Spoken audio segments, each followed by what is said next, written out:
করতে করেছি। আচ্ছা কারণটা কি? স্যার আসলে আমি একটা মানি ব্যাগ পেয়েছি। হ্যাঁ স্যার মানি ব্যাগ। মনে হচ্ছে জিনিসটা আপনার। মানি ব্যাগটা আপনি কোথায় পেলেন? আগে রিটার্ন স্ট্রিটে স্যার, ওই সিটি সেন্টারের কাছে। আচ্ছা যেখানে আবর্জনা ফেলে তার এক পাশে। খয়েরি রঙের মানি ব্যাগ। আমার মানি ব্যাগটা তো খয়েরি রঙের।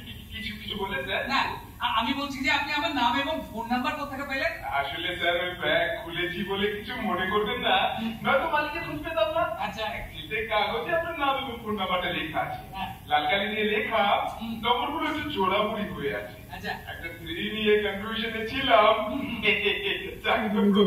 আপনাকে পেয়ে গেলাম। ওই মানি ব্যাগটা আমার নয়। হ্যাঁ হ্যাঁ কারণ আমার মানি ব্যাগে আমার নাম এবং ফোন নাম্বার লাগানো কোনো চিটকুট নেই। ও আচ্ছা, তার মানে আপনি ওই তারক সেনগুপ্ত নন, তাই তো? আমি তারক সেনগুপ্ত ঠিকই, কিন্তু ওই মানি ব্যাগটা আমার নয়। ও আচ্ছা, তার মানে আপনি ওই দিদুর স্ট্রিটের দিকে আজ আসেননি তো? আরে আজ কেন মশাই, আমি তো গত 3 মাস ধরেও ওদিকে যাইনি। ও আচ্ছা, আমি ভেবেছিলাম। আপনাকে কিছু ভাবতে হবে না, আপনি শুধু এটা জেনে নিন যে আমি তারক সেনগুপ্ত হলেও এই শহরে এই নামে আর অনেকে থাকতে পারে। বুঝতে পারলেন তো? আচ্ছা আচ্ছা, এতদিন ধরে দেখছি মালিক তো পারত পক্ষে অটোতে ওঠেন না, যতই ভিড় হোক কিন্তু বাসে চড়ে। কেন কেন কেন? অটোতে ভাড়া 1 টাকা বেশি না। ও কিন্তু প্রশ্নটা হচ্ছে মালিক আজ কেন অটোতে উঠলেন? কারণটা কি হতে পারে দাদা? কারণটা কি বলবেন? কারণ তো নিশ্চয়ই একটা আছে। হয়তো আজকে দিনটা একটু অন্যরকম। মাসের 22 তারিখে আমরা দুটো টাকা কর করে একেবারে 2000 টাকা নোট করে। কি মানে আপনারা কোথা থেকে মাসের 22 তারিখে কিভাবে যদি একটু বলেন? জানি মানে ওই সোর্স জানতে চাইছো তো? বলা যাবে না। ওই এথিক্যাল বার আছে। কেন বলা লাগবে না স্যার? গোপনো কথাটি রবে না গোপনে। প্লিজ ভালো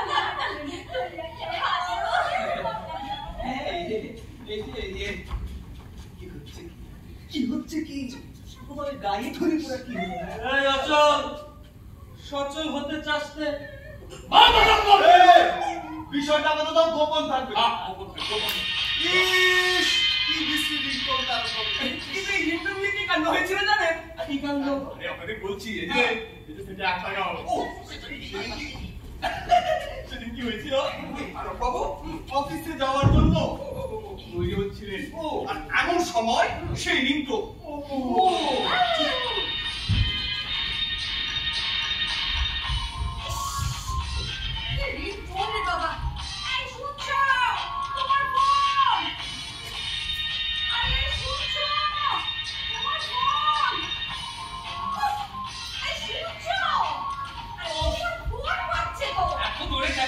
মনে হচ্ছে ওই পাড়ার মোড়ে যোগের নদীকে যাচ্ছে।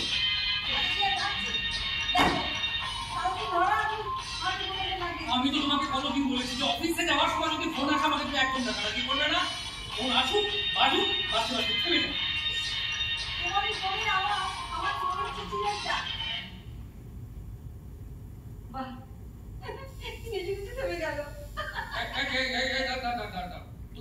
তুমি কি বললে? আমার ফোনের আওয়াজ তোমার কি মনে হয়? চিলের আওয়াজ। ওয়েস্টার্ন মিউজিক সম্পর্কে তোমার যদি বিন্দুমাত্র জ্ঞান থাকতো না, তুমি এত বড় একটা বাজে কথা আমার রিংটোন নিয়ে তুমি বলতে পারতে না। বলে কিনা চিলের আওয়াজ। তোমাকে তো আমি কতদিন বলেছি মোবাইলের রিংটোনে রবীন্দ্রসঙ্গীত লাগাও। হ্যাঁ রবীন্দ্রসঙ্গীত যেহেতু টিভিতে রবীন্দ্রসঙ্গীত হলে পরে টিভি সুইচ অফ করে দাও, সেই তুমি বলছো রিংটোনে রবীন্দ্রসঙ্গীত আশ্চর্য। এমনিতে আমার রবীন্দ্রসঙ্গীত ভালো লাগে না, হ্যাঁ কিন্তু মোবাইলে না দারুণ লাগে। আচ্ছা যেমন ধরো ওই গানগুলো, আজ জোছনা রাতে সবাই গেছে ঘরে। ঘরে নয় বনে। বনে ঠিক আছে। তারপর ধরো ওই গান, আমার খোলা হাওয়া লাগে গায়ে। আরে বাবা গায়ে নয় পালে। আরে বাবা ওই একই কথা। আমার কি মনে হয় জানো, রবীন্দ্রনাথ ঠাকুর না তোমার মোবাইলের রিংটোনের জন্য এগুলি লিখেছেন। হ্যাঁ দারুণ বলেছে তো। একটা ব্যাপারও আছে।